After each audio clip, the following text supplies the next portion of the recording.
Good morning and happy new year.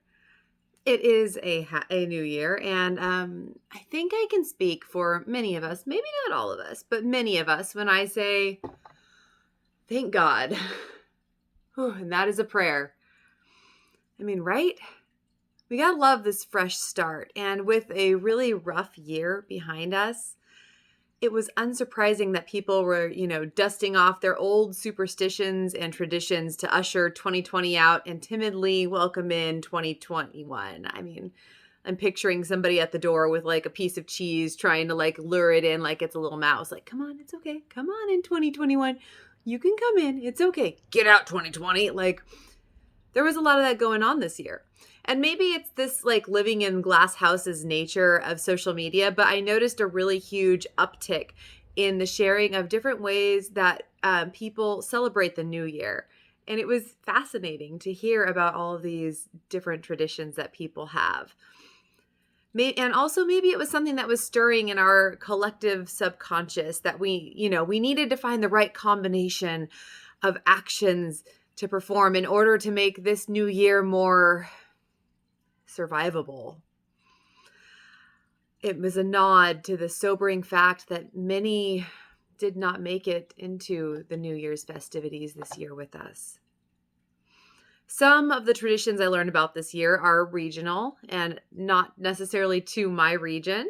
I had never heard that one should eat black-eyed peas on the first of the year for good luck. I believe that is a Texas thing or a Southern thing, which I noticed a lot of friends were posting gigantic pictures of their bowls of black-eyed peas and rice and things like that. And I was really kind of bummed. I didn't know about that in order to get my shopping list together in time.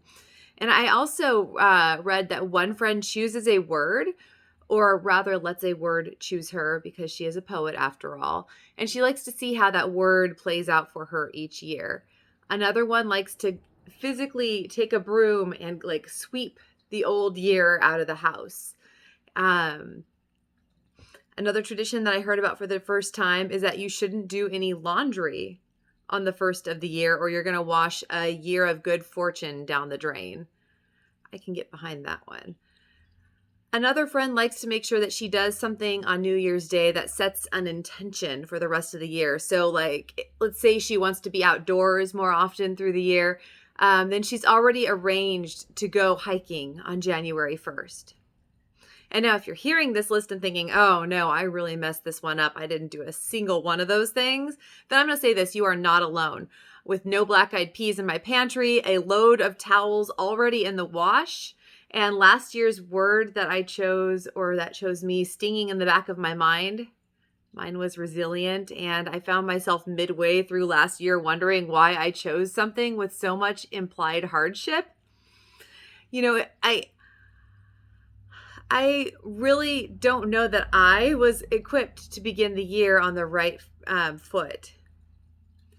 As for spending the first day of the year in a way that sets an intention, man, I really blew it there too. I woke up to a call on January 1st telling that a member of my household had a positive COVID test. So this is our fresh start. But still, beginnings are refreshing, especially when things are hard. I think it was tempting for many of us to hope that with a new calendar year, the problems we've been mired in would just kind of disappear. And unfortunately, it hasn't worked out that way, at least not from what I can tell on the third day of the new year. We continue to have little or no room in our hospitals. We miss our loved ones, or worse, in some cases, we can't even find common ground enough any longer with loved ones because we're just so living in this like highly polarized political climate. And that's a different kind of missing and loss.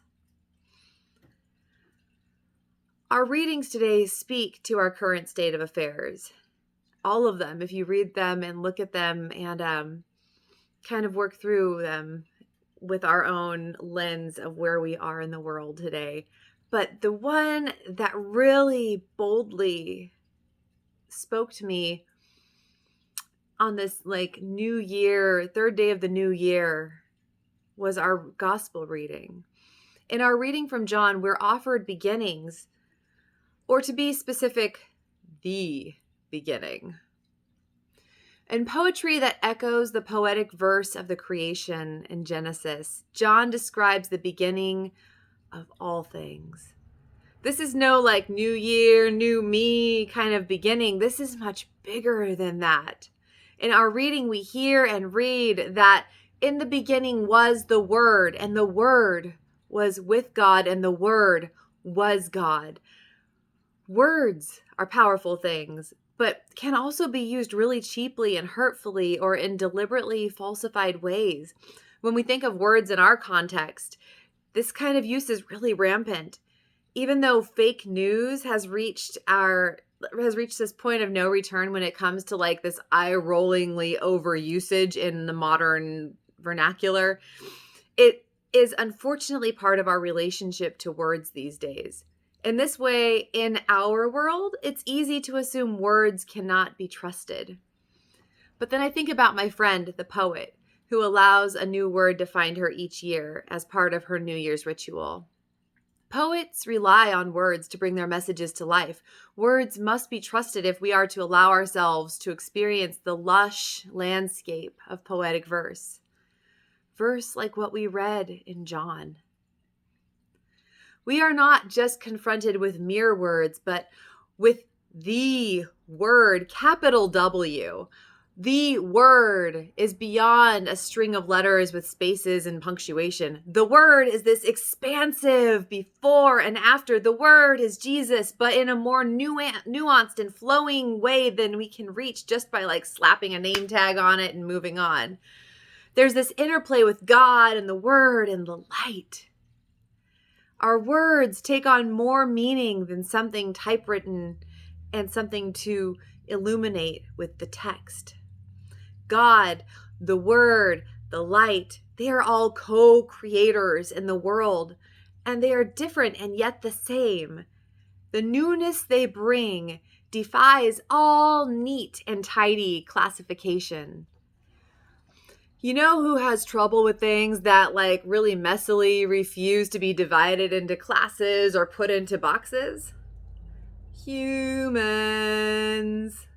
I mean, that's right. Those same humans who hope that if we can plop enough, legumes onto our plate and ignore the hamper that's growing of laundry, in our rooms, then we can, just drop all of our circumstances into these neat, tidy bins that are much easier to deal with.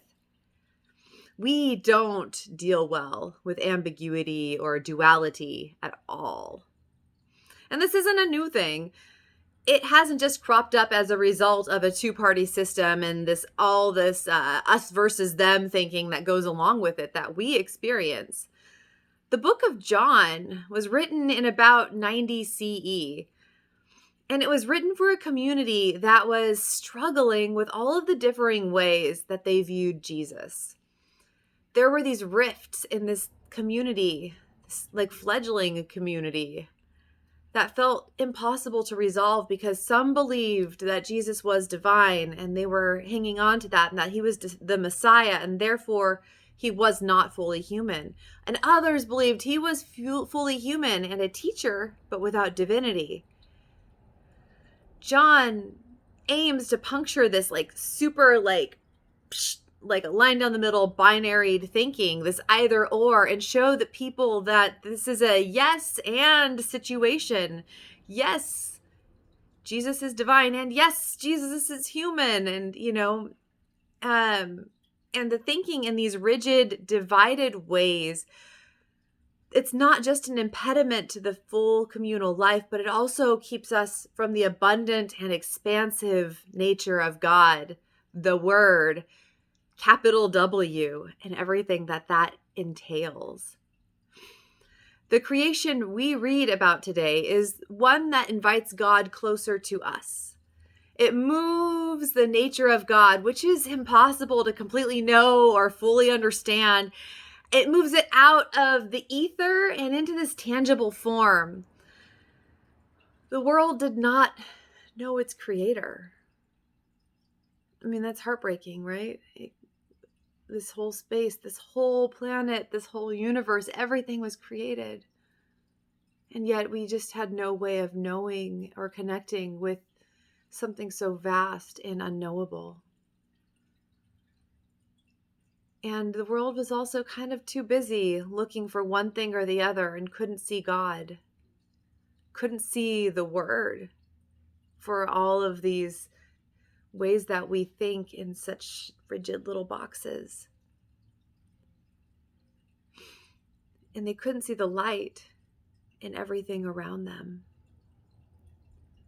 And even after Jesus came and physically was there, giving presence, giving that embodiment to this great vast thing, you can't even call God a thing because God is beyond classification. So even after Jesus came and gave us a very concrete and real and like in the flesh way of experiencing the divine, it was still so hard for people to grasp these many natures of God. And it is not a thing to be grasped. While words have definitions we can look up in the dictionary, the word is not so easily defined. And knowing what we know about the community that this was written for, I think I understand why John started from the beginning, the very beginning. When we get so stuck in our thinking that we cannot accept multiple truths that can coexist at once, it is really helpful to go back to the beginning, to start from scratch. John brings his community around by setting them up for a complicated, complex Savior that has been inviting us into this new life from the beginning of time. And to remind us that along with God, we have the promise of the light that shines and not only illuminates the darkness, but cannot be overcome by the darkness. Ever. It can be helpful for us to return to these beginnings as well. To know that even though we forgot to add black eyed peas to our shopping lists ahead of New Year's Day, or even if we receive difficult news, the first thing in those first waking moments on the first day of the year, a light that enlightens everyone, came into the world. A light that doesn't care if we did a load of wash, but does fret over whether we are living abundantly and giving the love we have received from God, the Word, and the light, giving that back into the world. Today's readings help us to understand that Jesus isn't calling us into this hyper-individualistic new year, new me way of living. But instead, we are invited into this poetically created new life in relationship with the complex divine and by extension of God's love with one another. Happy New Year, my friends.